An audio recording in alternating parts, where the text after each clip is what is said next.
What is the primary purpose of gathering user requirements in software development?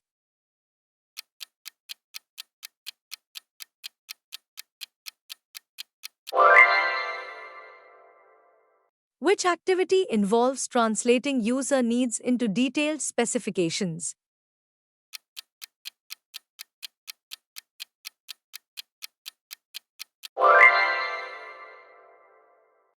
Why is it important to manage requirements changes during a project?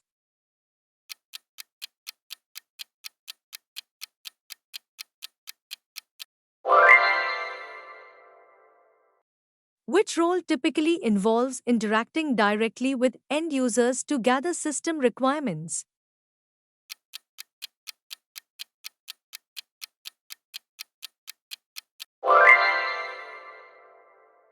During which phase are detailed specifications and user needs translated into actionable requirements?